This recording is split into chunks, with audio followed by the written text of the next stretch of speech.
intervento internazionale. Altri 7 raid con decine di morti sono stati compiuti dall'aviazione egiziana contro postazioni roccaforte dell'ISIS, dello Stato Islamico, a Derna, città nell'est della Libia, nella scorsa notte. Lo segnalano media egiziani, citando fonti ufficiali libiche. Nelle incursioni condotte da aerei egiziani e libici c'è stato anche un imprecisato numero di feriti. Il presidente egiziano Abdel Fattah al-Sisi si è appellato al Consiglio di sicurezza delle Nazioni Unite per adottare una risoluzione per un intervento internazionale in Libia. Lo riporta in esclusiva il sito del quotidiano governativo egiziano Al-Ahram. Nell'intervista diffusa anche da Radio Euro 1, Sisi ha sostenuto che non c'è altra scelta alla luce della accettazione da parte del popolo e del governo libici e il loro appello all'Egitto ad agire in questa direzione. A una domanda se ripeterà i raid, il presidente egiziano ha risposto che la situazione necessita una ripetizione in maniera corale. Dopo quello della notte scorsa, verso le 4 ore italiane, nuovi raid hanno dunque colpito in Libia obiettivi dell'ISIS in risposta all'uccisione di 21 egiziani cristiani copti. Nell'incursione di metà mattinata, il portavoce del comando dell'aviazione libico ha precisato che sono state prese di mira postazioni dello Stato Islamico e di Ansar al-Sharia, alleata dello Stato Islamico, a Derna. I raid hanno colpito diversi obiettivi, tra cui accampamenti dell'ISIS a Derna, a Bengasi e a Sirte. L'esercito libico ha fatto sapere che nei raid su Derna e Sirte sono stati uccisi 64 combattenti dell'ISIS, tra cui 3 dei loro leader. I feriti sono decine. Almeno 35 cittadini egiziani sono stati rapiti in Libia dopo l'inizio dei raid del Cairo in zone controllate dallo Stato Islamico e da Ansar al-Sharia, lo riferisce Libya Herald. I sequestrati sarebbero in gran parte lavoratori del settore agricolo. Il presidente della Repubblica francese François Hollande ha sottolineato in una telefonata con il presidente egiziano al-Sisi l'importanza che il Consiglio di sicurezza dell'ONU si riunisca e che la comunità internazionale decida nuove misure. Il Ministero degli Esteri egiziano ha chiesto alla comunità internazionale di assumersi le proprie responsabilità e di prendere misure contro le postazioni dello Stato Islamico e delle altre formazioni terroristiche in Libia. Altra questione è quella ucraina, sempre dal primo piano dell'agenzia ANSA di stamani. La cancelliera tedesca Angela Merkel e il leader russo Vladimir Putin e il presidente ucraino Pietro Poroshenko hanno discusso in una conversazione telefonica della guerra nel Donbass e in particolare della fragile tregua scattata alla mezzanotte tra sabato e domenica e della situazione a Debaltseve, dove i combattimenti proseguono. Lo riferisce il Cremlino in una nota pubblicata ieri in tarda serata. La presidenza francese ha intanto dato notizia di una conference call tra François Hollande e i leader ucraino e tedesco. Il presidente ucraino Poroshenko e il segretario di Stato statunitense Kerry hanno espresso preoccupazione per il fatto che, nonostante gli accordi siglati a Minsk il 12 febbraio, il cessate il fuoco viene violato dai miliziani, soprattutto nella zona di Debaltseve. Lo fa sapere l'amministrazione presidenziale ucraina in una nota pubblicata ieri in tarda serata. Per ora non ci sono le premesse per il ritiro delle armi pesanti dal fronte sud-est ucraino. La tregua non è rispettata, lo ha detto il portavoce delle forze armate ucraine, Andriy Lysienko.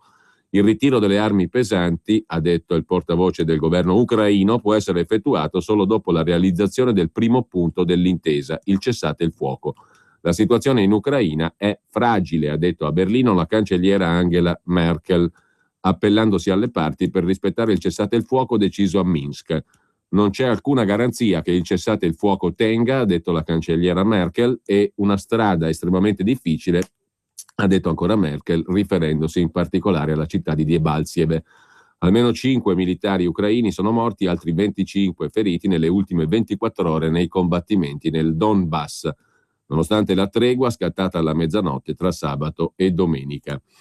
E sempre l'agenzia ANSA in primo piano riprende il leak, lo potremmo definire, lo sgocciolio raccolto dalla Stampa di Torino sulla vicenda Yara Gambirasio Massimo Giuseppe Bossetti. Una nuova prova di rilevante peso, scrive l'agenzia ANSA, emerge da uno degli esami effettuati dal RIS dei Carabinieri. Sono le tracce dei sedili del veicolo di Massimo Bossetti che sarebbero state riscontrate sui vestiti di Yara Gambirasio. Lo riporta stamani appunto la Stampa di Torino. Il quotidiano torinese parla di svolta. La ragazza quel 26 novembre 2010 sarebbe salita sul furgone di Bossetti. Sui suoi pantaloni sono state trovate fibre dei sedili del camioncino del presunto assassino.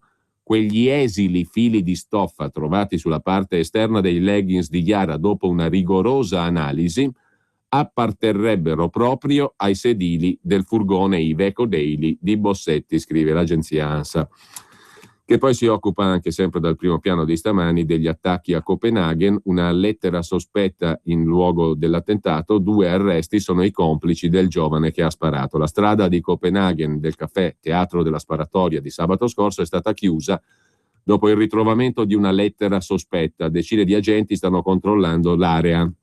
La notte scorsa ci sono state diverse azioni della polizia e ricerche in un parco nelle vicinanze dell'abitazione dell'attentatore di sabato scorso. Circa 45 minuti dall'attacco contro il centro culturale Krud Tonden, sul profilo del presunto killer Omar Abdelhamid El Hussein, circa 45 minuti prima dell'attacco era comparso sul profilo Facebook dell'attentatore un video con un inno al jihad, alla guerra santa coranica, in cui si recitavano appunto versi del Corano che hanno come filo conduttore la lotta agli infedeli. Lo si legge sull'edizione online del giornale danese Extra Bladet. Il video, a cui El Hussein non prende parte, è firmato da un ignoto musulmano orgoglioso ed era stato postato il 5 febbraio su YouTube. Nonostante avesse solo radici palestinesi e fosse nato e cresciuto in Danimarca, il 22enne attentatore nutriva odio nei confronti degli ebrei. Secondo il racconto di un ex compagno di scuola, era molto aggressivo quando parlava del conflitto israelo-palestinese.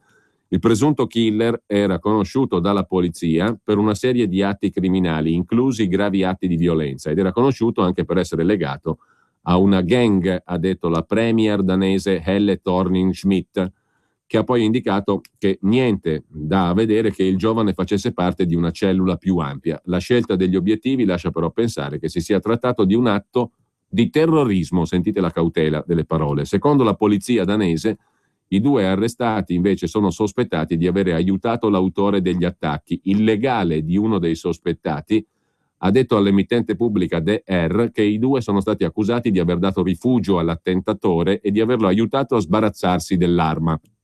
Proteste si sono poi diffuse sui social media per le dozzine di fiori lasciate sul luogo dove il presunto terrorista è stato ucciso dalla polizia. Secondo quanto racconta una giornalista di TV2, sul posto è poi arrivato un gruppo di persone che ha buttato i fiori da una parte, spiegando che tra i musulmani non è tradizione metterli ai morti. Al loro posto il gruppo ha messo un cartello con la scritta «Riposa in pace, possa Allah essere misericordioso con te», con l'attentatore. Sul posto è arrivata anche la polizia, prima che il gruppo si allontanasse gridando Allahu Akbar, Allah è grande, in arabo. Un esodo degli ebrei europei non è la soluzione alla grave minaccia del terrorismo islamico, perché a essere minacciate sono le democrazie nel loro insieme. Lo ha detto la presidente della comunità ebraica di Monaco, Charlotte Knobloch.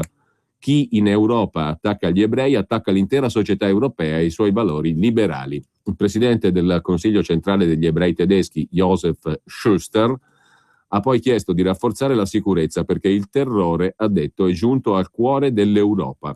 Gli ebrei hanno il loro posto in Europa e in particolare in Francia, paese che ha per loro grande considerazione. Lo ha detto a sua volta il presidente francese François Hollande, reagendo alle parole di ieri del premier israeliano Netanyahu, che invitava gli ebrei europei a emigrare verso Israele. Simile botta e risposta tra i governi di Francia e Israele era avvenuto anche all'indomani della strage nel negozio kosher di Parigi il 9 gennaio scorso. E infine chiudiamo con la cronaca italiana, cronaca e politica. Oggi il quotidiano Il Giornale se ne occupa, ma l'ANSA se ne occupa pure stamattina. L'inchiesta sul premio Grinzane Cavour, Soria parla di soldi in nero ai politici. Il patron del premio letterario, Angelo Soria, è intervenuto a Torino al processo d'appello in cui risponde di peculato. I VIP, ha detto Soria, ci usavano per il loro prestigio. Soldi in nero a politici piemontesi, giornalisti e attori di primo piano. Di questo ha parlato Giuliano Soria, Angelo è il fratello dirigente già della regione. In ogni caso, Giuliano Soria, patron del premio letterario Grinzane Cavour, Ha parlato appunto di soldi in nero a politici, giornalisti e attori di primo piano. Lo ha detto intervenendo al processo d'appello in cui risponde di peculato Soria. Se facciamo in tempo vediamo anche questo. Intanto vi segnalo su Italia Oggi un'intervista di Pietro Vernizzi al segretario della Lega Nord Salvini. Il male peggiore è l'euro, l'accordo con Forza Italia dipende da come voterà in Parlamento e per quanto riguarda la moneta unica, per uscirne, dice il segretario leghista, mi alleerei con tutti, anche con Beppe Grillo, che però nicchia, scrive Italia Oggi. L'intervista la trovate per esteso a pagina 4 del quotidiano Italia Oggi, ma anche l'agenzia ANSA ha ripreso parte della conversazione di stamani con il segretario della Lega Nord Salvini sul governo che parla di guerra a vanvera. Questo governo dà i numeri, sento che parlano di soldati e di guerra con facilità, ma è già stata fatta una cazzata nel 2011 con Gheddafi. Lo ha ammesso anche Prodi, non ripetiamola. Prima di qualsiasi intervento bisogna capire cosa fare, trovando accordi sul territorio e fermare gli sbarchi, dice Matteo Salvini parlando stamani ai microfoni di Radio Padania, mettendo in guardia il governo sui rischi di un intervento in Libia senza una chiara strategia. Segue un affondo contro il governo. Il governo Renzi è pericoloso, parla di guerra a vanvera. Inoltre, aggiunge il leader del Carroccio, scrive ancora l'agenzia ANSA, il ministro Alfano prima dice che le mie parole sono incommentabili, poi in un'intervista ammette che c'è la possibilità che tra i clandestini si nascondano dei terroristi. Così l'ANSA riporta le parole di Matteo Salvini e poi c'è anche l'intervista, dicevo, su Italia Oggi a pagina 4. Ma adesso apriamo il capitolo sulla questione dell'assalto islamico, come lo definisce il giornale, che dà il suo primo piano naturalmente a questa questione. Poi leggiamo però anche ciò che scrive Maurizio Molinari sulla Stampa, come al solito puntuale e assai preciso, circa il coinvolgimento in questo caso dell'Egitto che si candida a guidare la coalizione anti-jihadista in Libia. Renzi che tira il freno a mano, attenzione, prima di imbarcarci in una guerra, dice il Presidente del Consiglio, ma nello stesso tempo il premier libico Abdullah Al-Thani sprona l'Italia ad andare avanti, perché ha detto il premier libico, quello riconosciuto più o meno del Parlamento di Tobruk, una delle fazioni in Libia, comunque Al-Qaeda e lo Stato Islamico sono già a Tripoli, ha detto il premier libico Al-Thani. Chiediamo alle potenze internazionali di dare il via ad operazioni militari, altrimenti la minaccia si estenderà ai paesi europei e in particolare all'Italia. Il premier libico naturalmente ha tutto l'interesse a far leva sulle nostre paure, scrive oggi il giornale, l'articolo principale è quello di Gian Michalessin. A dargli una mano contribuiscono sia l'attacco terroristico di Copenaghen sia l'inquietudine per l'episodio di ieri, quando per la prima volta 2 scaffisti hanno aperto il fuoco su una motovedetta della Guardia Costiera italiana. In ogni caso Al-Thani è premier di un governo riconosciuto dalla comunità internazionale, quello libico, ma costretto all'esilio a Tobruk dopo la caduta della città di Tripoli nelle mani islamiste. Il premier libico Al-Thani vede nell'intervento internazionale la molla capace di restituirgli l'intera Libia. Ma tra l'evocare un intervento e il realizzarlo ce ne corre, anche perché l'Italia, pur disponendo di 5.000 militari, quelli citati dalla ministra della Difesa Roberta Pinotti, deve prima capire dove schierarli, come utilizzarli, a fianco di quali alleati, pur dando per scontato che prima o poi dovremo veramente combattere, come ha già detto il ministro degli esteri Gentiloni, bisogna prima capire come e dove farlo, anche perché diversamente quei soldati non basterebbero neanche a controllare un quartiere di Tripoli, solo 5.000 soldati. La marcia indietro di Renzi, tornato a evocare le Nazioni Unite e l'iniziativa diplomatica, è dovuta proprio a questo. Arrivato seppur in ritardo a comprendere la necessità di dar prima corpo a un'iniziativa politico-diplomatica propedeutica all'intervento, Renzi sa che la decisione del presidente francese Hollande di portare la crisi libica al Consiglio di sicurezza delle Nazioni Unite già domani è indispensabile per mettere a punto una risoluzione dell'ONU, definire gli obiettivi dell'intervento e costruire una coalizione. Il lavoro a Palazzo di Vetro è fondamentale anche per comprendere l'attitudine degli Stati Uniti.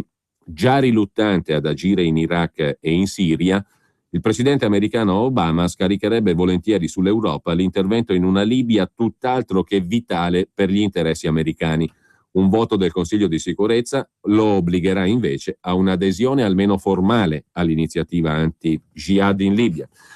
Dal nostro punto di vista, scrive il giornale, questi passaggi servono anche per comprendere gli obiettivi di Parigi e Londra, impegnati da tempo a studiare forme di intervento in contrasto potenziale con gli interessi italiani, senza tralasciare la necessità di comprendere i giochi di un altro attore chiave, la Turchia, che pur appoggiando le milizie islamiste di Tripoli e garantendo a casa propria libero transito ai reduci dello Stato islamico, potrebbe paradossalmente diventare parte di una coalizione firmata NATO, Alleanza Atlantica. Ma alle Nazioni Unite si chiarerà anche il ruolo di Egitto e Algeria, attori di primo piano nella lotta allo Stato islamico. Nel frattempo il gioco diplomatico dell'inviato dell'ONU, Bernardino Leon, servirà ad individuare possibili alleati sul terreno. Il governo libico di Al-Thani garantisce solo il sostegno della parte dell'esercito guidata dal generale Khalifa Haftar e dalle milizie di Zintan, ma la città di Misurata, minacciata anch'essa dall'ISIS, potrebbe rivelarsi un alleato prezioso in grado di garantire il sostegno delle milizie meglio armate del paese, che stanno proprio a Misurata. L'azione politico-diplomatica propedeutica all'intervento non può però prolungarsi per troppo tempo. Le analisi di intelligence sottolineano infatti come la grande capacità propagandistica dell'ISIS lo renda capace di aggregare intorno a sé altre milizie islamiste. Raffigurando il nostro ministro degli esteri Gentiloni come ministro crociato e evocando lo scenario di un'Italia capofila di un'invasione occidentale, lo Stato islamico puntava a presentarsi, come il defunto Gheddafi, come la spada della Libia, moltiplicando così consensi e combattenti. Sulla questione dell'Egitto, come dicevamo, si sofferma anche Maurizio Molinari sulla Stampa, subito dopo la pubblicità. Ed eccoci in uno dei posti più esclusivi della città. Prego, seguitemi all'interno.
Vediamo allora anche quel che scrive Maurizio Molinari oggi sulla Stampa, partendo dall'Egitto: pugno di ferro militare contro i jihadisti in Libia e contemporaneamente iniziativa alle Nazioni Unite per replicare la coalizione anti-Stato islamico già attiva in Siria e Iraq. Sono i due binari della risposta del presidente egiziano Abdel Fattah al-Sisi alla sfida del califfo dello Stato islamico Abu Bakr al-Baghdadi.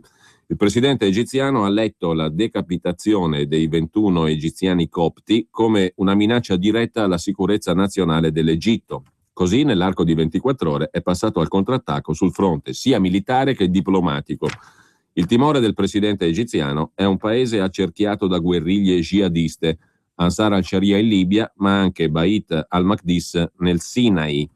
Entrambe milizie agli ordini del califfo, il quale califfo può contare anche su alcuni gruppi salafiti presenti al Cairo e ad Alessandria d'Egitto, espressione del malessere dei fratelli musulmani.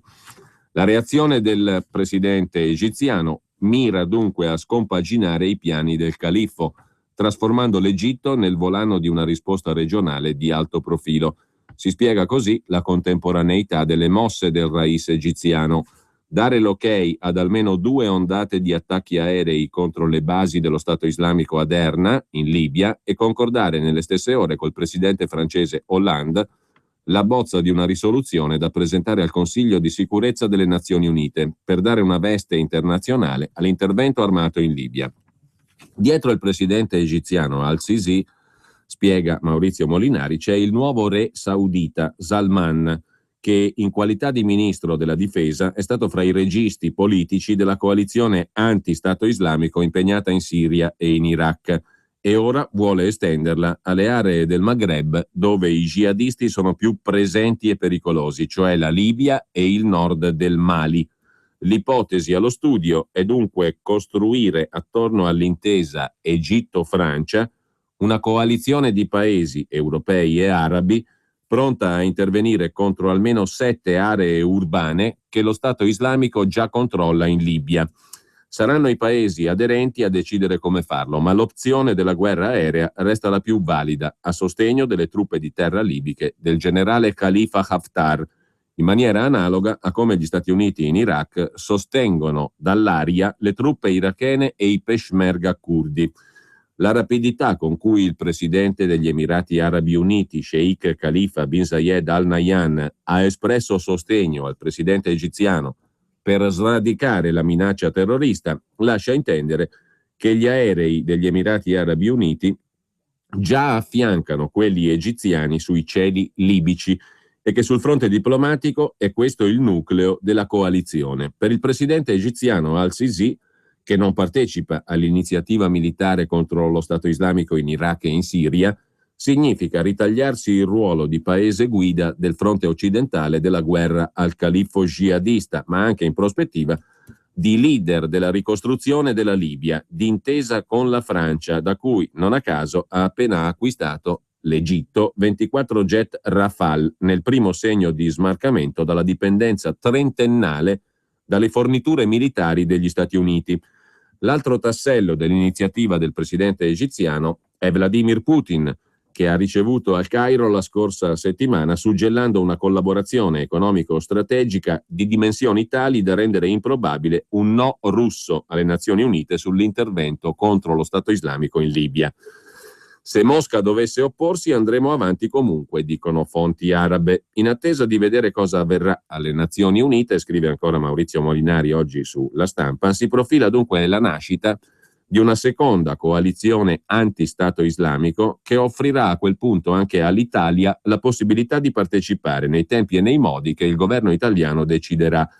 Le opzioni tattiche dell'Italia includono impiego di jet, blocco navale, missioni di truppe speciali per dare la caccia ai leader jihadisti in una riedizione della coalizione internazionale che portò alla caduta di Gheddafi nel 2011. Ma non è tutto, perché al-Sisi ha anche l'ambizione di demolire ideologicamente il califfato. Da qui il progetto, discusso con il re di Giordania Abdallah, di organizzare un grande convegno dei saggi dell'Islam sunnita per delegittimare il pensiero jihadista, innescando quella che proprio il presidente egiziano definisce una rivoluzione nel mondo musulmano. Intanto, per quanto concerne strettamente l'Italia, gli sbarchi continuano. Già trasferiti in Sicilia gli immigrati arrivati sui gommoni, ma c'è anche l'SOS della polizia spagnola di cui dà conto oggi il Giornale. Il rischio è quello delle infiltrazioni jihadiste fra coloro che sbarcano in Italia. Lo Stato islamico avanza in Libia minacciando direttamente l'Italia, è a sole 200-300 miglia marine dalle nostre coste. E intanto in Italia si continua a fare quello che si è fatto finora, cioè soccorrere centinaia, migliaia di immigrati in mare, forse sottovalutando il fatto che 12 gommoni stracarichi di immigrati e altri 6 avvistati in un sol colpo nel fine settimana, malgrado il mare grosso, dovrebbero indurre a qualche riflessione e magari anche a prendere precauzioni. Nel solo weekend sono stati soccorsi in mare 2.225 immigrati, a cui si aggiungono gli 800 delle ultime ore sbarcati a Lampedusa e i 200 giunti ieri a Pozzallo, carica già di 280 migranti arrivati il giorno prima, tra cui è stato individuato uno degli scafisti della mini flotta di 3 gommoni salpati insieme dalle coste libiche. Si effettuano i controlli su nave e a terra, non appena i passeggeri sbarcano si indaga per avvistare gli scafisti. Si ha l'impressione che nulla sia cambiato da quando si sono intensificati la scorsa estate i controlli, forse più sul fronte sanitario, e questo malgrado le minacce all'Italia e il pericolo di infiltrazioni di terroristi tra i migranti. Basterebbe tirar fuori la testa dalla sabbia, scrive il giornale, e buttare lo sguardo poco più in là per capire che è necessario non farsi cogliere alla sprovvista e che quella routine che tanto ci rassicura è stata infranta da uno Stato di fatto. Lo Stato islamico non va sottovalutato, ma va preso sul serio. Il punto è che il pericolo per l'Italia è già entrato nelle viscere e grazie ai continui sbarchi potrebbe essere alimentato e fortificato. Lo si era già annunciato, ora ci sono analisti a confermarlo, gli jihadisti potrebbero infiltrarsi tra i disperati dei viaggi della speranza, e lo conferma anche un'informativa della polizia spagnola riportata dal più importante quotidiano spagnolo, El País. Sono perfino documentati i casi di probabili terroristi in possesso di foto che li ritraggono in mimetica e con Kalashnikov, quando giunti in Sicilia hanno fatto perdere le loro tracce. Ci sono anche inchieste aperte da parte di alcune procure, tra le quali Palermo e Catania. Sarà un caso che proprio in questi giorni, nonostante le avverse condizioni meteo marine, gli sbarchi si siano intensificati? Chi controllerà i subsahariani che in circa 90 sono riusciti a bypassare i controlli per approdare ieri sulla spiaggia di Torre Salsa in Sicilia, poi dileguatisi per le strade tra Montallegro e Siculiana e solo in parte rintracciati? E chi ancora quelli sbarcati sulle coste del Salento, dei quali ne sono stati rintracciati solo 27? Ma se non ha dato uno scossone all'Italia il proclama del califfo "se Allah vuole conquisteremo Roma", chi ci sveglierà mai? Si domanda il giornale, che poi con Fausto Biloslavo ricorda l'ultima intervista rilasciata proprio al quotidiano Il Giornale e a Fausto Biloslavo da Gheddafi che disse: senza di me vi invaderanno, se i terroristi conquistano il Nord Africa il Mediterraneo diventerà un mare di caos. Lo aveva detto Gheddafi nella sua ultima intervista prima di essere fatto fuori. Se al posto di un governo stabile che garantisce sicurezza prendono il controllo queste bande legate a Bin Laden, gli africani si muoveranno in massa verso l'Europa e il Mediterraneo diventerà un mare di caos. Era la profezia del colonnello Gheddafi nell'intervista esclusiva a Il Giornale del 15 marzo 2011, l'ultima intervista alla stampa italiana prima di essere catturato e linciato pochi mesi dopo dai ribelli libici a Sirte, dove era nato. Il califfato ancora non esisteva, non sventolavano le bandiere nere e Bin Laden, ancora per poco, godeva di buona salute. Il colonnello Gheddafi, dopo un mese di rivolta, aveva perfettamente previsto il caos libico dopo di lui e lo diceva inascoltato ai pochi giornalisti che riuscirono a intervistarlo prima che scattassero i bombardamenti dell'Alleanza Atlantica, della NATO, che allora sì intervenne in Libia.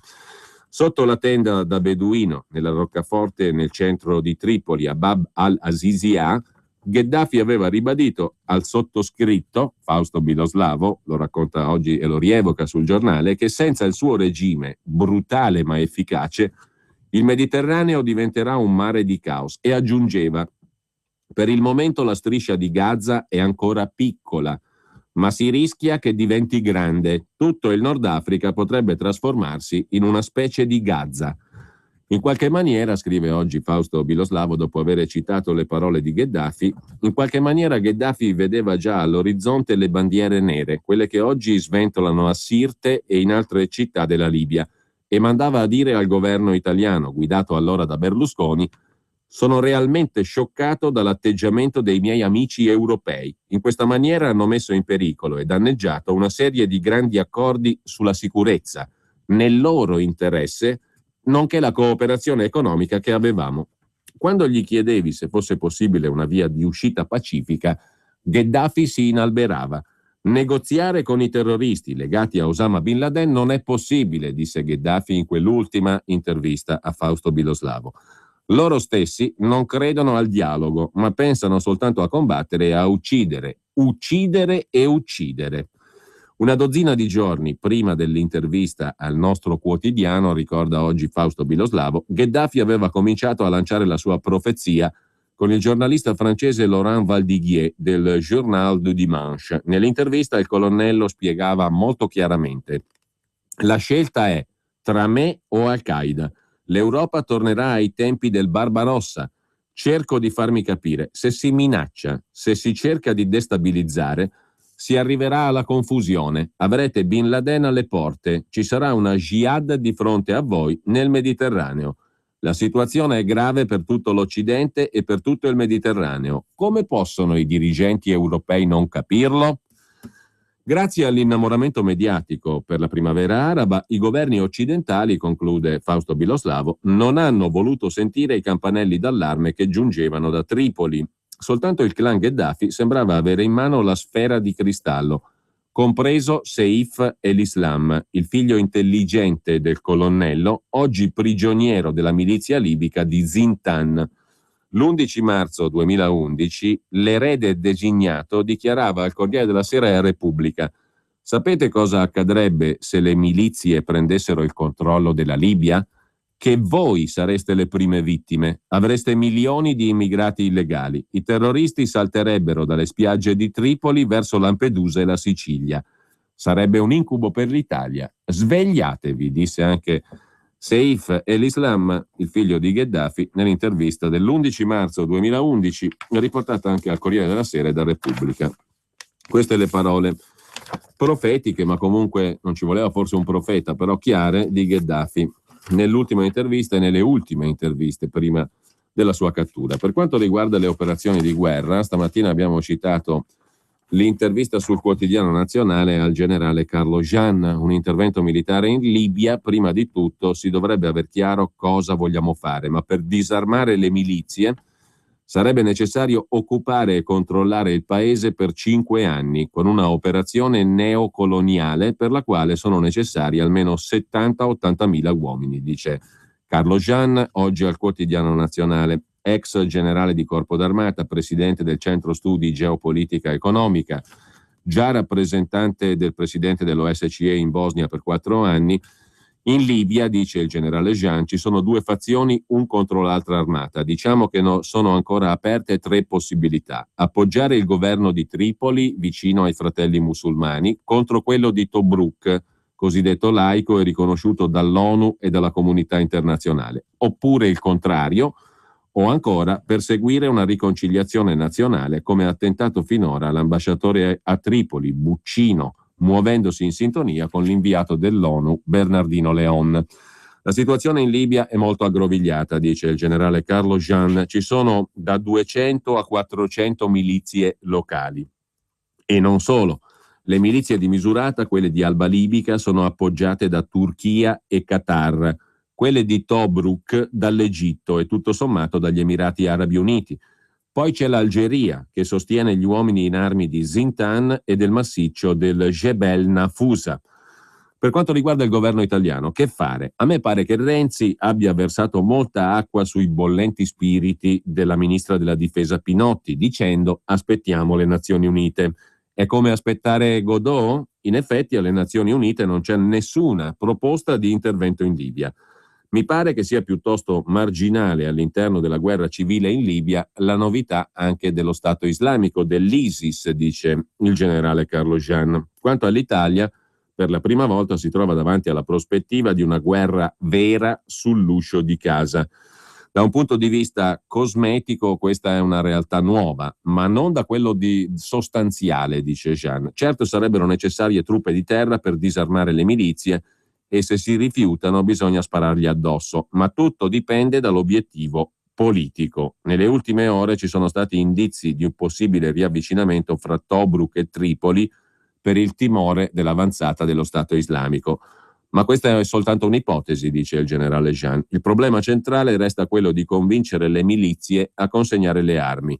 Sono stato per 4 anni in Bosnia come rappresentante del presidente dell'OSCE, l'Organizzazione per la Cooperazione e la Sicurezza in Europa. Lì c'erano 60.000 uomini della NATO in un paese di circa 40.000 chilometri quadrati e non di 1.600.000 come la Libia. Dovevamo far rispettare i plafond di armi fissati dagli accordi di Dayton. Anche lì è stato tutto un cinema, dice il generale Jean. Quali differenze fra le due situazioni? In Bosnia avevamo strumenti di pressione, i quattrini, e esisteva una certa organizzazione delle comunità coinvolte, serbi, croati e musulmani. Ma in Libia, lì ci sono bande e la cosa è tutt'altro che semplice. La sparata su mandiamo 5.000 uomini e prendiamo noi il comando, la Pinotti non mi convince neanche se fa la danza dei 7 veli, dice il generale Jean, interpellato dal quotidiano nazionale, La Nazione, Il Giorno e Il Resto del Carlino. Sulla questione militare si sofferma anche Tino Oldani, dalle pagine di Italia Oggi. Siamo sicuri, è la sua domanda, di essere pronti a combattere in Libia? Su 190.000 militari l'eccellenza è di soli 12.000. Ci sarebbe quasi da ridere se non fosse una faccenda terribilmente seria, scrive Tino Oldani su Italia Oggi. L'idea di mandare in Libia soldati italiani per combattere contro i tagliagole del cosiddetto Stato islamico che minacciano l'Italia, ma a condizione che tutto ciò avvenga sotto l'egida delle Nazioni Unite, è l'ennesimo segno di dilettantismo al governo. In Libia, secondo fonti autorevoli, c'è 1 milione di uomini armati, divisi in 1.500 bande che si combattono tra loro, comprese le milizie terroristiche del sedicente Stato islamico. È un caos totale, sia militare che politico. Un caos dove le Nazioni Unite hanno già dato 2 prove fallimentari. La prima quando nel 2011 l'ONU autorizzò i bombardamenti contro Gheddafi. La seconda con l'inviato, il diplomatico spagnolo Bernardino León, incaricato 6 mesi fa di mediare tra le fazioni in lotta. Risultato: León non è riuscito a mediare nulla. In Libia non c'è più una sola ambasciata aperta e l'ultima a chiudere è stata quella italiana. Rispondere con un'azione militare alle minacce dello Stato islamico è ormai inevitabile, ma perché chiedere la copertura delle Nazioni Unite? Non bastano le figuracce che questo carrozzone ha accumulato in giro per il mondo? Di fronte alle stragi in Siria e in Iraq compiute dallo Stato islamico e a quelle di cristiani in Nigeria per mano di Boko Haram e in Pakistan, l'ONU ha forse mosso un dito? Che credibilità internazionale può avere il suo segretario Ban Ki-moon se di fronte a guerre, stragi e persecuzioni religiose e razziali si è scomodato soltanto per esortare il mondo a insorgere e sollevarsi contro gli attacchi a lesbiche e gay? L'autoproclamato califfato islamico non fa ancora parte delle Nazioni Unite, ma molti stati canaglia vi siedono da tempo, indisturbati. Per questo alcuni critici arrivano a paragonare l'ONU a una sorta di commissione antimafia presieduta da Al Capone. È davvero con un'entità simile che Renzi pensa di affrontare militarmente i tagliagole dello Stato islamico? Alternative all'ONU non mancano. Sul piano militare l'Italia fa parte della NATO, l'Alleanza Nord Atlantica. Facendo leva sul fatto che siamo un paese minacciato, non sarebbe stato più logico, in base ai trattati, che Renzi chiedesse alla NATO di intervenire in Libia, mettendo a disposizione un contingente italiano? Avrebbe avuto un senso politico perfino chiedere aiuto all'Unione Europea, visto che dalla Libia sbarcano sulle coste italiane decine di migliaia di profughi, tra i quali vi potrebbero essere terroristi pronti a dilagare in Europa. Ma anche qui, osserva Tino Oldani, si paga il prezzo dell'irrilevanza di Lady Pesch, Federica Mogherini, la ministra degli esteri europea, la cui inutilità al vertice della diplomazia europea si fa sempre più imbarazzante, per certi aspetti perfino nociva, visto che non possiamo accusare altri paesi europei di lacune di politica estera che sono soltanto nostre, e lamentarsi ora di non essere stati ascoltati in sede europea di fronte ai primi allarmi, come ha fatto la renziana Bonafè, sa di inutile vittimismo. Renzi dice che siamo pronti, ma è davvero così? Le forze armate italiane costano ogni anno 20 miliardi di euro, che salgono a 27 miliardi per le operazioni di peacekeeping. Per spese militari siamo l'8º paese al mondo, ma non lo siamo per efficienza. Sommando le varie forze armate, la difesa conta 190.000 addetti, un corpo elefantiaco in cui si contano 98.000 tra ufficiali e sottoufficiali, con il risultato di avere più comandanti che comandati. Abbiamo 600 fra generali e ammiragli, mentre gli Stati Uniti, che vantano un apparato militare di 1.400.000 uomini, hanno appena 900 ufficiali dello stesso livello. A conti fatti, l'Italia può contare su un'eccellenza militare costituita da circa 12.000 unità, soldati di professione. Di questi, meno di 5.000 sono impegnati in ben 35 azioni di peacekeeping in diversi 30 paesi del mondo. Le missioni sono suddivise per mandato. 6 sono missioni della NATO, altre 6 delle Nazioni Unite, 12 dell'Unione Europea. Le altre sono multilaterali o bilaterali di minore impegno. Sotto le insegne dell'Alleanza Atlantica, della NATO, abbiamo contingenti in Afghanistan, 1.513 militari, e nei Balcani, 554 unità tra Kosovo, Bosnia e Macedonia. Sotto le insegne dell'ONU, invece, è la missione in Libano, 1.251 militari italiani, l'unica di un certo rilievo, in quanto nelle altre missioni dell'ONU si contano 4 o 5 militari per ciascuna. In conclusione, scrive Tino Oldani, il numero di soldati che possiamo mandare in Libia a questo punto si aggira dunque intorno a 5.000 unità. Guarda caso la cifra che il ministro della difesa Roberta Pinotti si è lasciata sfuggire in un primo momento, salvo poi correggersi. Insomma, siamo proprio sicuri di essere pronti? E sulla questione della Libia si sofferma anche Carlo Panella, come abbiamo detto, nell'anticipazione fornita oggi dal quotidiano Il Foglio, a proposito del libro che uscirà all'inizio di marzo dello stesso Carlo Panella, il libro nero del califfato, che esce per Bur Rizzoli. In Libia non esiste alcuna forza politica o tribale, alcuna coalizione, alcuna milizia o alleanza di milizie in grado di esercitare una parvenza di sovranità nazionale, e il tentativo dell'ONU e dell'Italia di costruire una mediazione tra le parti è fallito, scrive Panella. L'unica soluzione è imporre un governatore dell'ONU forte di un massiccio, combattivo intervento militare sul modello dell'Iraq. Come già era accaduto per lo sfondamento in Iraq, l'Occidente si è reso conto con incredibile ritardo della sconvolgente forza d'attacco delle milizie fedeli al califfato in Libia. È stato poi obbligato a prendere atto di una seconda novità. Per la prima volta dal 2011 gli impianti petroliferi sono stati bombardati dai jihadisti, a partire dai pozzi, per continuare con le pipeline e con i terminali a mare. Un attentato ha interrotto le pipeline di Saris, di Maruk, i pozzi di Sidra sono stati bloccati, il terminale di Al-Bahi è stato attaccato dalle milizie del califfato, che probabilmente investiranno poi altri terminali della costa da Ras Lanuf fino ad Aida B. Attacchi non di rapina, come quelli precedenti operati da milizie libiche, ma inseriti in una chiara logica di guerra. Infatti, l'Agenzia Energetica di Stato libica, la NOC, ha annunciato la possibilità concreta di bloccare tutte le operazioni di estrazione e trasporto di gas e greggio verso l'Italia e l'Europa.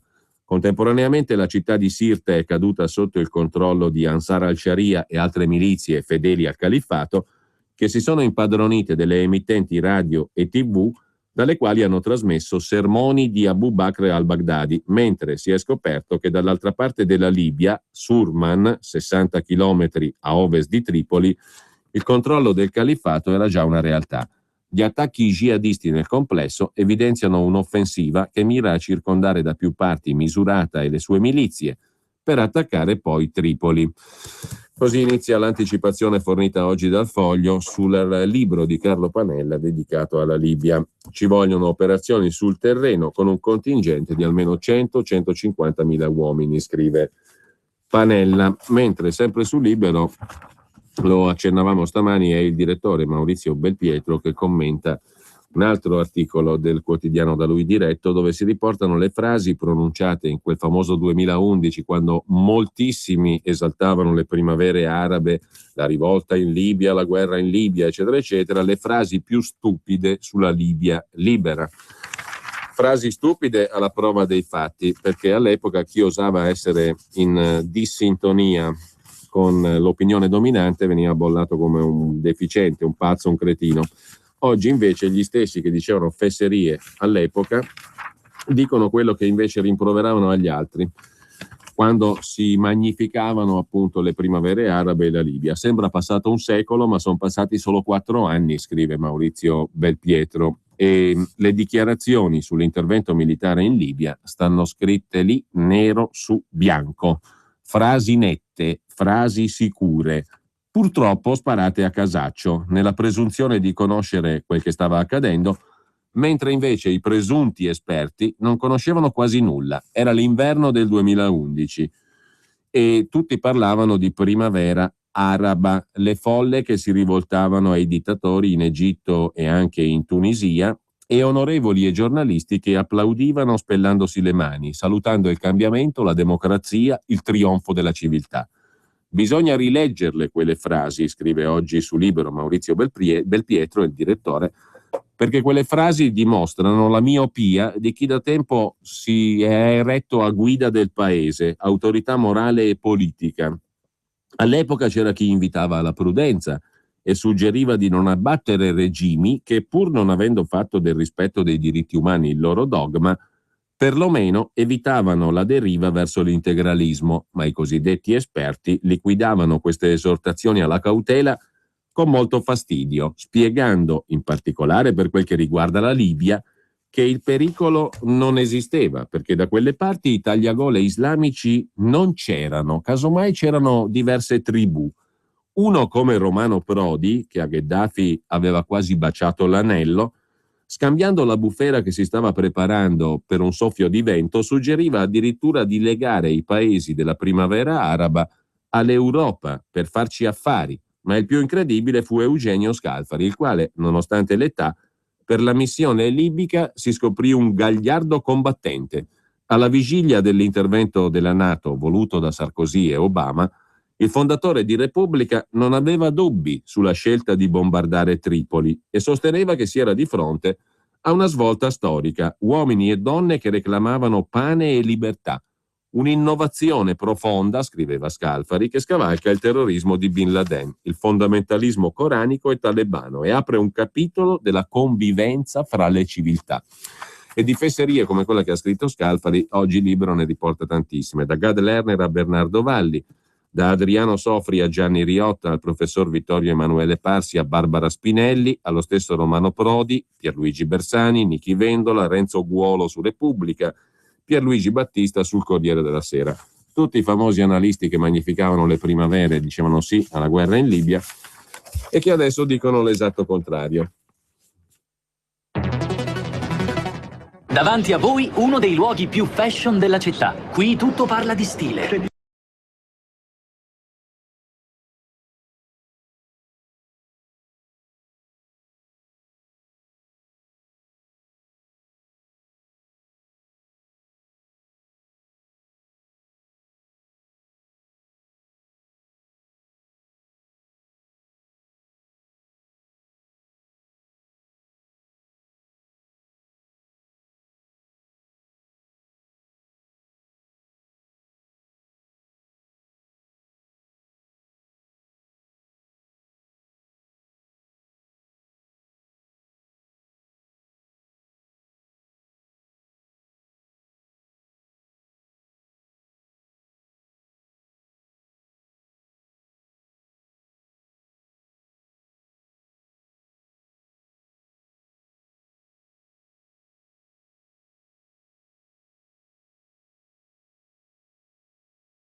2.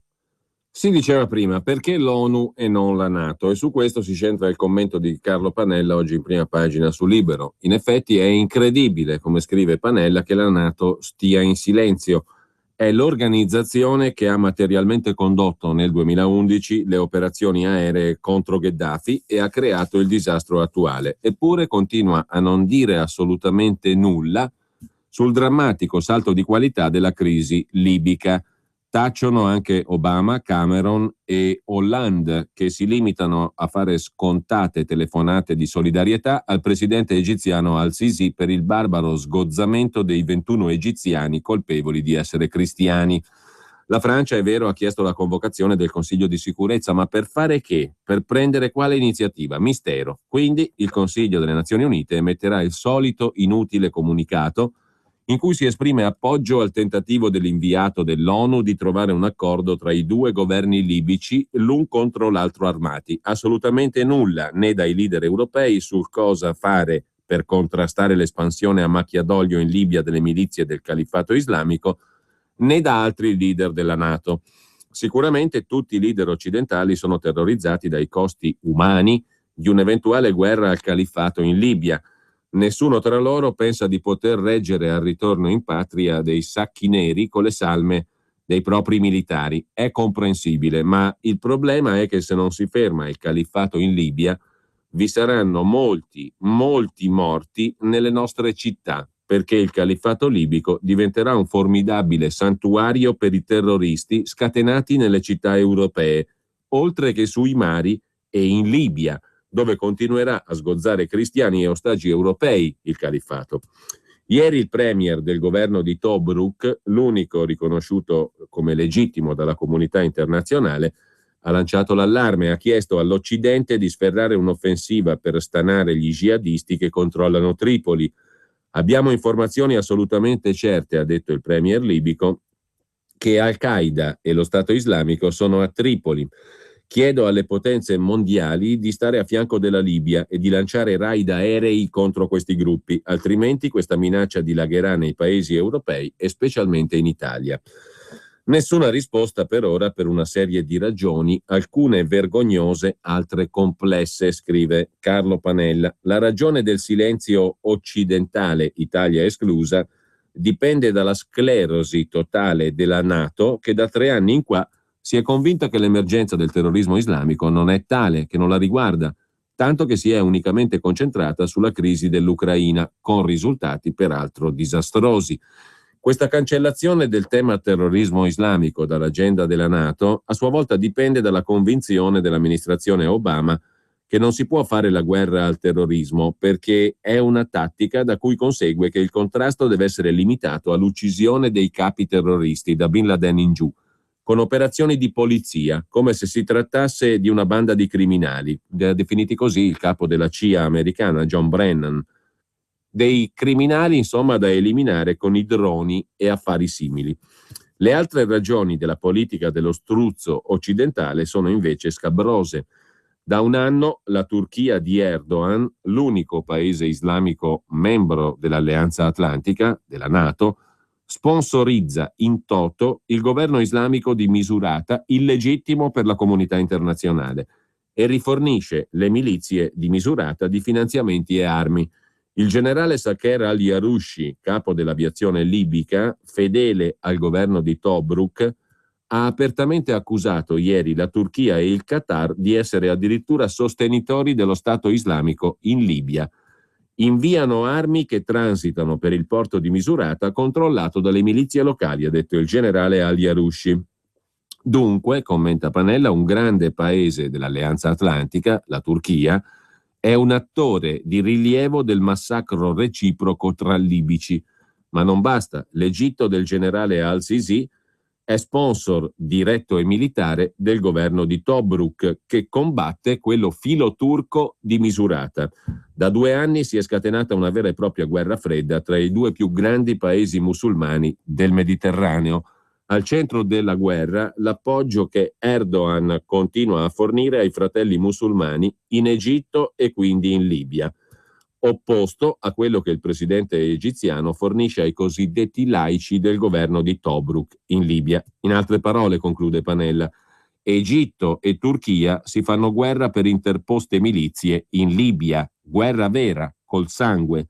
L'analisi sbagliata sulla natura eversiva di massa del califfato e la sottovalutazione irresponsabile delle conseguenze della crisi libica si sommano con l'imbarazzo di una scelta scabrosa. Se l'Occidente sceglie di appoggiare l'azione militare del governo di Tobruk e del presidente egiziano al-Sisi, entra in rotta di collisione con il fondamentale alleato della NATO, che è la Turchia. Questo imbarazzo produce silenzio con esiti futuri catastrofici, scrive Carlo Panella oggi su Libero. Sempre su Libero poi c'è in prima pagina il quadro che si allarga dalla Libia all'intero globo terracqueo, tracciato da Maurizio Stefanini da Manila a Tripoli. Questa è la terza guerra mondiale, dall'Indonesia all'Africa occidentale, dall'Oceano Indiano all'Atlantico.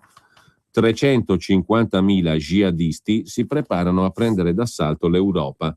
È vero che almeno 200.000 di loro sono concentrati tra le forze dell'ISIS in Iraq e in Siria, secondo una stima massimale del governo del Kurdistan iracheno che altri analisti ridimensionano. I servizi russi dicono ad esempio che non sono più di 70.000, la CIA addirittura li valuta fra 20 e 30.000, ma anche facendo questa tara stiamo parlando di 150.000, 170.000 persone armate, il che equivale più o meno ai 174.000 effettivi delle forze armate italiane senza i carabinieri. Per di più, oltrepassata la fase dei gruppi terroristi, alcuni di questi jihadisti si configurano ormai come veri e propri stati. Lo stesso Stato islamico si considera non solo uno Stato, ma un califfato tendenzialmente mondiale, il cui nucleo è un territorio delle dimensioni del Regno Unito, 170.000 km quadrati in Iraq, 60.000 in Siria, con una popolazione tra 8 e 11 milioni di persone e una capacità finanziaria stimata in 2 miliardi di dollari di entrate all'anno. Ma anche altri gruppi hanno dichiarato l'adesione al califfato di territori sui quali reclamano di avere il controllo. 4.200 jihadisti, in particolare, hanno giurato obbedienza al califfo al-Baghdadi in Giordania. Nel Sinai, 1.000-2.000 jihadisti egiziani del gruppo Ansar Bait al-Maqdis lo scorso 10 novembre si sono proclamati provincia del Sinai dello Stato islamico. In Libia, 5 ottobre 2014, 800 uomini dello Stato islamico si sono impadroniti di Derna, dichiarandosi a loro volta Vilat di Barca e avanzando fino a Sirte. Ci sono poi 1 migliaio di uomini che si sono dichiarati parte dello Stato islamico in Algeria, 135 in Afghanistan, dozzine nello Yemen, 300 dello storico gruppo filippino di Abu Sayyaf. Il 29 gennaio dell'anno scorso Hafiz Saed Khan e Abdul Rauf hanno proclamato una provincia del Grande Khorasan che comprenderebbe tutto l'Afghanistan e il Pakistan. Il gruppo Yund al-Khalifa ha proclamato una provincia in Algeria, altre province sono state autodichiarate in Arabia Saudita e Yemen, Giordania, Pakistan, Filippine, Malesia, Caucaso. In questi casi però senza avere un effettivo controllo di territori come in Iraq, Siria, Libia e Sinai. Poi ci sarebbero fra 1.000 e 4.000 membri dell'ISIS in Europa, pronti a scatenare l'inferno direttamente tra i crociati. Un certo controllo del territorio sembra averlo anche Boko Haram in Nigeria. Quanto al rapporto tra Stato islamico e la vecchia Al-Qaeda, un rapporto complesso. Teoricamente i due gruppi si fanno concorrenza in nome di una diversa visione del jihad.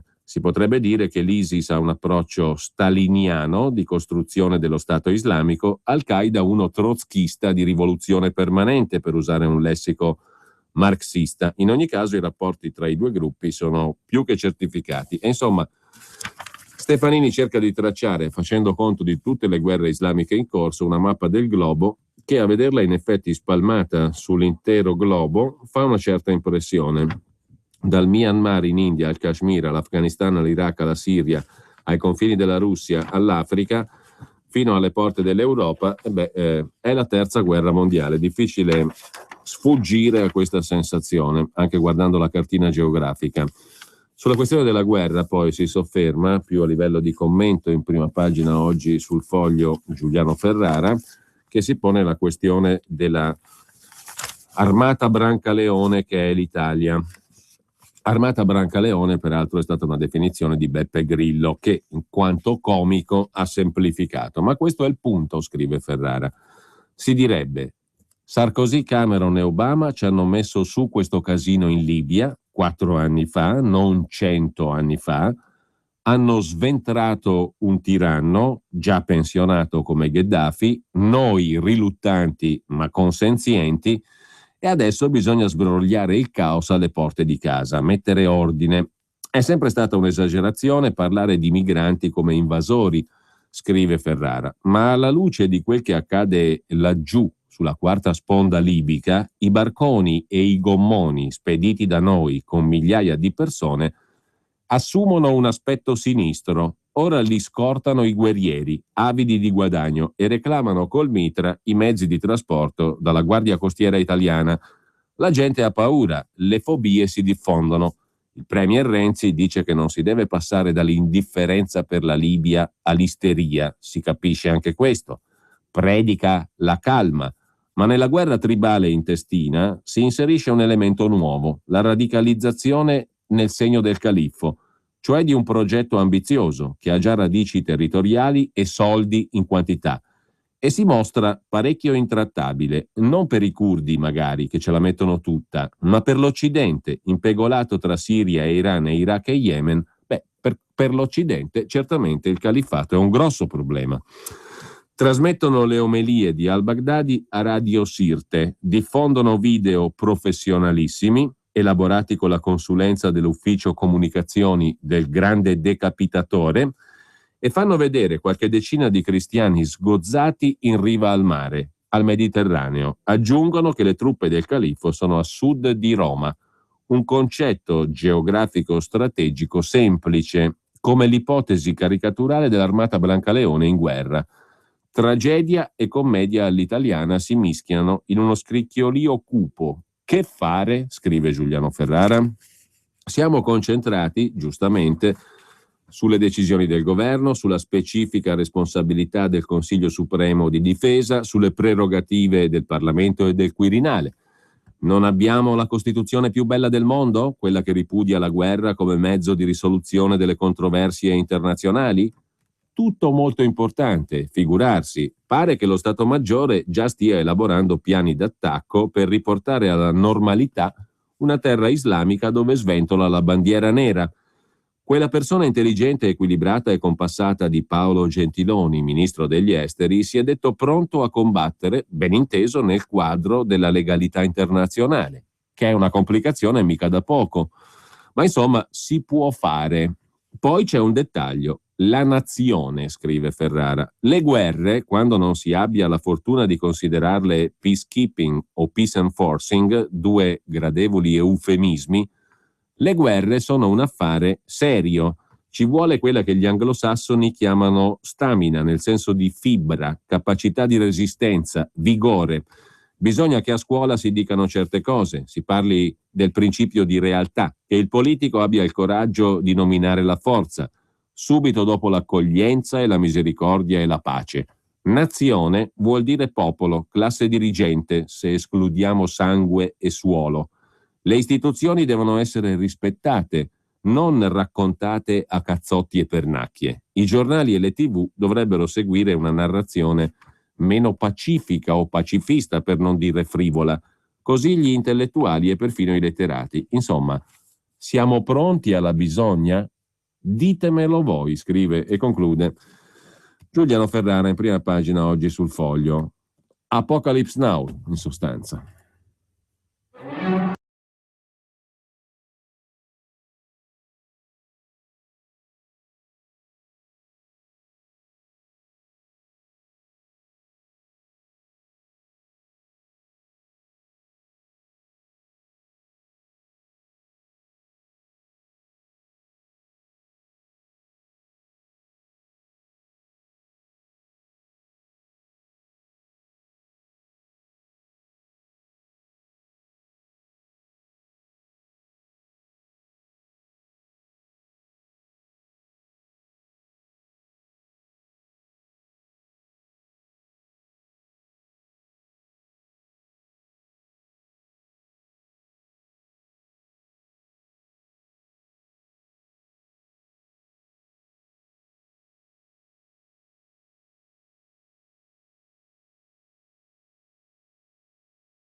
Apocalypse Now, lo ricorderete il film, La cavalcata delle Valchirie di Wagner era una parte essenziale della colonna sonora. Intanto però vale la pena di citare anche un paio di altri articoli usciti oggi sull'altro tema, ovvero sul come si sentono gli ebrei in Europa. In Danimarca, per esempio, c'è un pezzo interessante oggi sul Corriere della Sera, a firma di Giusy Fasano, che dà conto della paura degli ebrei di Danimarca. Baraf Zvania, comunità ebraica di Copenaghen, non è un tipo da ingoiare il rospo senza fiatare. Ha scritto lettere su lettere al ministro della giustizia danese, al ministro dell'integrazione, al ministro dell'educazione, alla polizia, all'ombudsman, figura istituzionale che ricorda il nostro difensore civico. In questi ultimi 2 anni, dice Barak Zvania, che appartiene alla comunità ebraica di Copenaghen, ho scritto lettere su lettere per spiegare che noi ebrei non ci sentiamo al sicuro, che abbiamo paura e che certi comportamenti e certe parole portano odio, dice Barak Zvania davanti al tappeto di fiori che cresce sempre più lungo il muretto della sinagoga. L'ultimo scorcio di mondo visto dagli occhi di Dan Uzan, ebreo ucciso nella notte fra sabato e domenica da Omar el-Hussein a Copenaghen. Barak si muove incerto su una stampella, è furente. Mi hanno risposto cose tipo non abbiamo segnali preoccupanti, un attentato è solo ipotetico, oppure grazie, prendiamo nota. Sono anche andato alla polizia di persona dopo l'attacco alla scuola dei nostri bambini la scorsa estate e ancora una volta hanno sottovalutato quello che dicevo. Passeremo spesso a fare controlli, hanno promesso. Adesso forse hanno capito tutti che il mio non era allarmismo, dice il signor Barak Zvania, ebreo di Copenaghen. Lui lo chiama attacco. Quella volta alla scuola ebraica non c'era nessuno, è stato di notte, qualcuno ha rotto la recinzione, i vetri, ha messo tutto sottosopra e il mattino dopo i nostri bambini, racconta lui, si sono ritrovati davanti all'ennesimo scenario di distruzione dettato dall'odio. Barak scrisse al ministro dell'integrazione: caro ministro Manu Zaren, la scena me ne ricorda altre, l'odio è lo stesso, trovateli e teneteli dentro il più a lungo possibile. Oggi la preoccupazione di Barak Zvania è un pensiero comune per la comunità ebraica di Copenaghen. Ci sentiamo vulnerabili, dice Karina, il cognome no, chiede perché non si sa mai, mentre piange abbracciata al suo amico Michael, ebreo pure lui. Dan era un loro amico, la vittima dell'attentatore di sabato a Copenaghen. Si vedevano tutti i giorni. Sabato, dopo il primo attacco al centro culturale, avevano immaginato di essere un possibile bersaglio. Ma c'era la polizia ovunque e ci credevamo al sicuro, spiega lei. Lui, Michael, pensa ai suoi 2 bambini. Come faccio a stare tranquillo quando li lascio a scuola al mattino? E stiamo parlando di Copenaghen. Ogni parola una pausa di lacrime. Forse in questi ultimi mesi è stato sottovalutato il rischio. Soprattutto dopo Charlie Hebdo è evidente che le misure di sicurezza prese finora non possono più bastare. Bent Melchior, classe 1929, è l'ex rabbino capo della Danimarca. Ieri mattina è arrivato davanti alla sinagoga a stringere mani, a chinare il capo davanti alle bandiere e ai disegni con la stella di David. Avete paura? Si sente chiedere mentre guarda un ragazzino che lascia per terra l'ennesimo mazzetto di fiori. Mai, risponde d'impeto.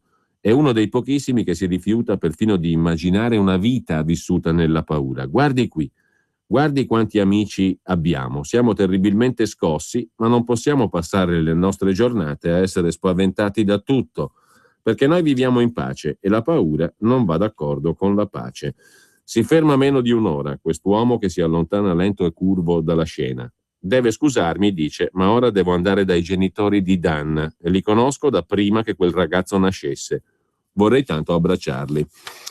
Sullo stesso tema poi Giulio Meotti sul Foglio, l'Europa vile contro gli ebrei, dalle strade di Copenaghen ai comuni di Londra sono tornati i vecchi tempi dell'antisemitismo.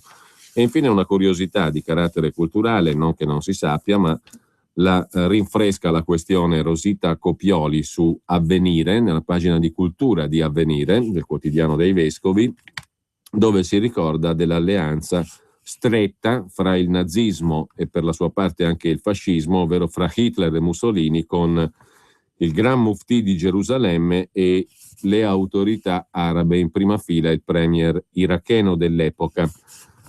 Quando l'Iraq era alleato di Hitler, è il pezzo del quotidiano Avvenire a pagina 22, che parte da uno dei due campi di concentramento femminile di Riccione Misano. Siamo alle spalle di Rimini.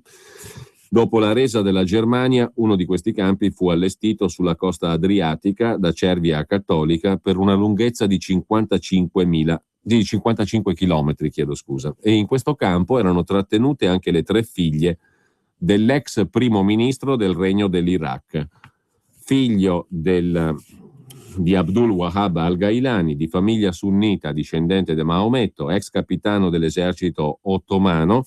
Nel 1931 Ali Gailani fu tra i fondatori del Partito Nazionalista Arabo, che poi si alleò con Hitler e con Mussolini.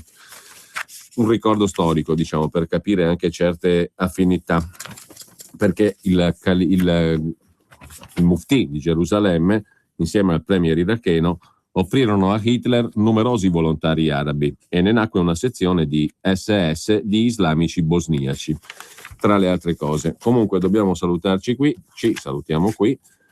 Buona prosecuzione di ascolto a tutti, buon pomeriggio da Giulio Cainarca e ci lasciamo con La Gazza ladra di Rossini.